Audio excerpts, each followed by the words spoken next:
It's day 2 on Great British Menu. 3 of the Southwest's most elite chefs, Andre Garrett, John Hooker and Paul Ainsworth, are battling for the chance to cook at the People's Banquet. Former champion Michael Caines is scoring their efforts day by day, and for the starter he gave Paul a stunning 9 out of 10, with John picking up 7 points and a disappointed Andre just 6. I need to cook the best I can. I came here to be there at the end. But the chef with the lowest total score on Thursday will be out. Only 2 can face the judges on Friday, so they have to deliver. It's so important to hit the ground running today. It is my complete and utter drive to catch up now.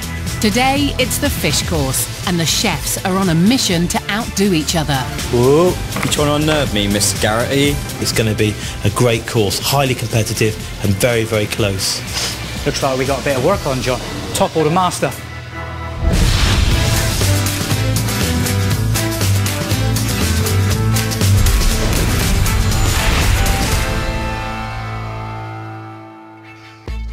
This year, our winning chefs have the honour of inviting their local food heroes to a magnificent street party, the People's Banquet. But to earn those invites, the chefs must come up with delicious sharing dishes, spectacular platters to tuck into together to help get guests talking. I'm going to have another one if you don't mind. Yeah, yeah. It's a tough call, and this week's veteran, Michael Caines, fought for the Southwest title twice, so he knows exactly what he's looking for. The Southwest is just absolutely a wonderful larder for seafood, so I'm expecting these guys to really champion that.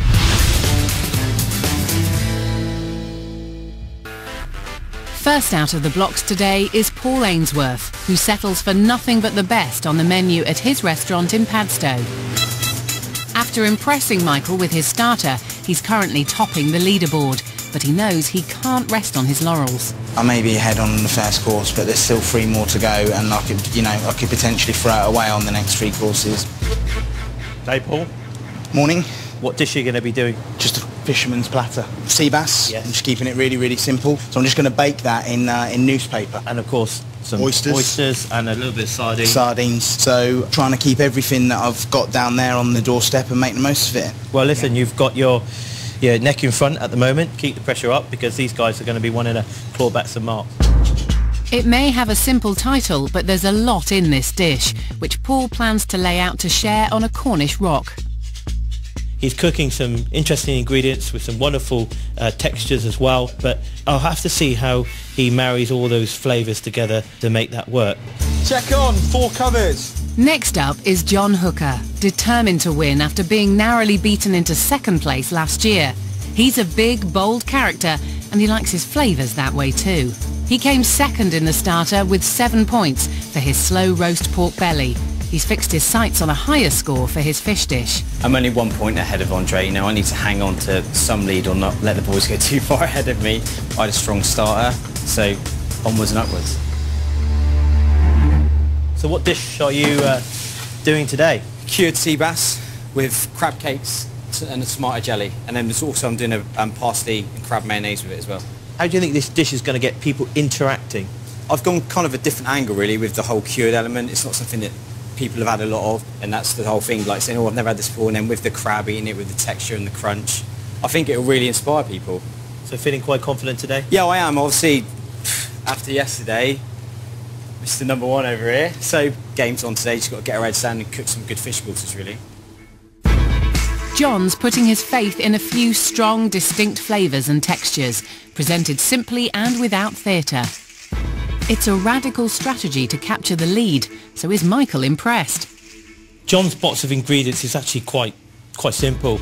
I was slightly underwhelmed by it in actual fact. He's asking a lot of some very humble ingredients. I think perhaps I was expecting a little bit more from him. Main course away, 1 veg, 1 pork du jour. The final chef today is the quietly determined Andre Garrett. As the only Michelin-starred competitor in this heat, he's the favourite. But his Wiltshire pig cheek only earned him 6 points in the starter. I've taken a little bit of a knock. I'm a bit disappointed. But I need to really focus on what I'm doing. I need to bring up a good dish. I need to get my points back up. It's vitally important, and I'm determined to do that. So the name of this dish is mackerel caviar, in inverted commas, with seashore herbs and shellfish. My mackerel is done in 2 stages. I'm doing a brandade and a tartare, and I'm cooking tapioca in a squid ink. That will give me what I would call fake caviar. Okay, wow. Yeah, so it will give that idea. How is this going to be served? It's quite important that we get this wonderful platter of seafood out there for them to get involved. It's been a big thought for me.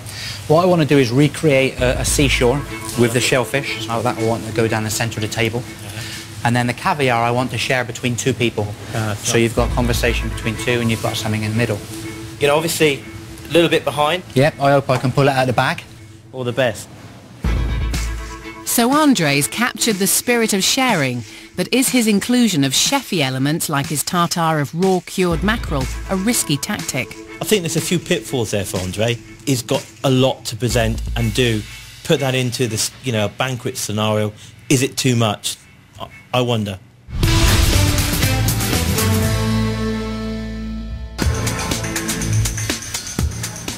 As the cooking commences, Andre knows it's crucial he makes a splash with his elaborate platter. He must overtake at least one of his rivals to get in front of the judges on Friday. I don't want to be going home upset. I don't want to be going home thinking I missed out. So yeah, the benchmark has been set. It's there. Yeah, let's cook. But first, Andre has a little dig to undermine Paul's confidence. So Paul, a 9 out of 10. Good start. Yeah, please. But Unbelievable. As you know, it's no good getting 9 out of 10 and then scoring 3s the rest of the week. Yeah. Do you think you're up to maintain that? I think so. All of my dishes are like platters and sort of big hearty eating dishes, so I hope so. Looks like we got a bit of work on, John. Top or the master? I think you're the man to beat on this course. Oh, really? Yeah. Man to beat. Oh, I've written me off already, Paul, have you? No, I haven't. No, I haven't. Paul's just had a wonderful starter, got some really good marks there. So looking at the fish dish, you know, he's got to keep that energy up and make sure he produces yet again another great dish. Pressure's on him now. In his bid to hold on to the lead, Paul is cooking an ambitious dish with 3 main elements: sea bass, sardines and oysters. He's even baking bread to go with it. But first he has the tricky job of deboning and skinning the bass. Desperate for points, Andre's also thinking big. He's preparing octopus, just one of 8 types of seafood he plans to include in his dramatic platter. And John's aiming to surprise everyone. He's hoping that the other 2 will overreach themselves and that his clean, strong flavours of crab and bass will win the day. Well, the atmosphere in there is really intense. They've really knuckled down on this course. Paul and Andre got a lot going on, more so I think than John had. To balance his dish, John's making a tomato jelly. He's blending tomatoes, cucumber, fennel, chilli and herbs, and he's feeling rattled. It's got me worried a little bit, honestly. I'm pretty worried about this course. The boys have pulled it out of the bag, and again, I've gone simple pimple, but I've got to have faith in that and really pull it through, and that's the best I can do, really. As he adds gelatine to vegetable essence to make his jelly set, should he be questioning his strategy? I don't think it's an issue that John's gone for a simple and fresh approach, crab and the sea bass. I just worry about whether or not all those people will get the curing, and that's quite daring, really. A lot of people are going to see that as raw. John's boldly decided to escovitch his fish, curing it in lime juice rather than cooking it. I'm a little bit concerned about whether or not that sort of escovitch is going to be embraced by everybody around that table. You're quite confident that the curing of the fish is going to go down well? And with the key crab, the crab's a big element as well, and then mayonnaise will cut through it as well, so it's just about balancing that, yeah. Balancing it all up. Obviously it's a risk, but if you don't take a risk, then no, you don't get anywhere. So I've got faith in it, marry all the flavours together. Well, let's hope so. Across the kitchen, rival Andre is mixing mackerel with potato to make what's called a brandade. It will form the bottom layer in his tins of fake caviar. But Michael's got some concerns. You know, interesting, the tapioca with the black squid ink. You know, do you think they're ready for that tapioca to a texture? Well, I'm keeping it. I don't want it sticky. I want it to be like caviar. Yeah. I want that whole caviar, that talking point, and where I serve it in the caviar tin as well. Any other flavours coming through? I'm going to keep it a little bit to myself for the moment. Hear that, guy? And Hey? yeah, we'll see. We'll see. Secretive. Yeah, secretive. Andre is doing fake caviar. It's interesting take on it, and let's see.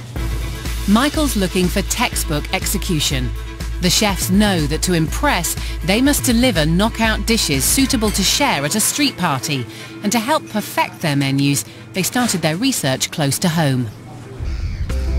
To find inspiration for his dishes, Paul travelled down to Newlyn on Cornwall's south coast to meet some local food heroes.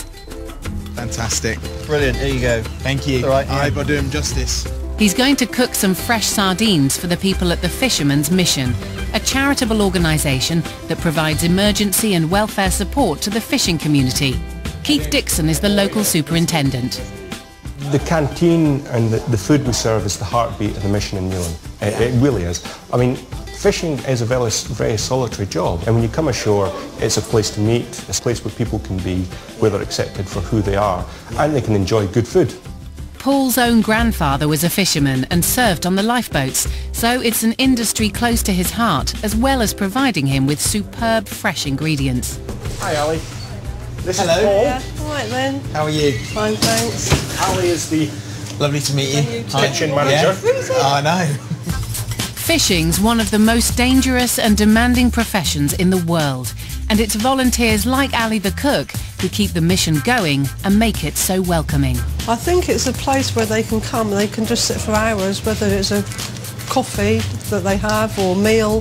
There's no pressure on time, and they just come and they chat. It's a social thing more than anything, I think.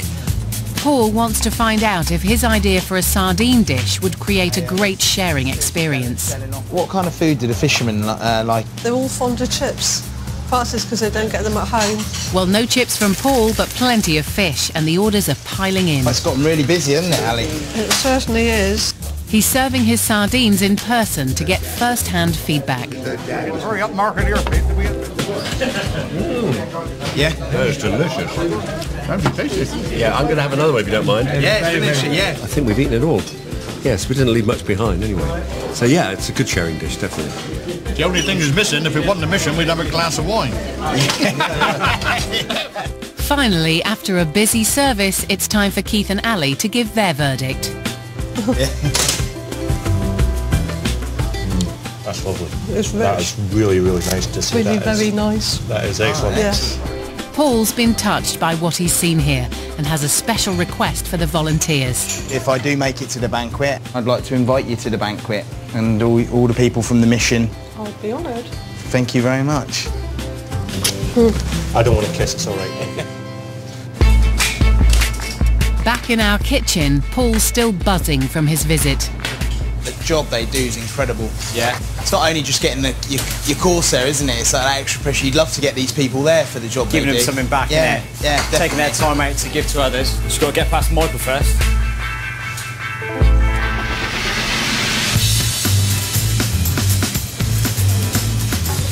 Three top chefs from the southwest of England are slaving away to make fish dishes designed to be shared at the People's Banquet. Paul's creating an understated fisherman's lunch of sea bass, sardines and oysters. Andre's desperate to beat him with his innovative mackerel caviar and shellfish platter, while John's determined to outshine them both with his simple plate of wild bass and crab cakes. Michael Keynes will be dishing out the scores once he's seen and tasted them all. I think both Paul and Andre have planned a few surprises with the presentation. It looks like John's just going to let it speak for itself with the freshness of the dish, and I think he's relying on that to come through.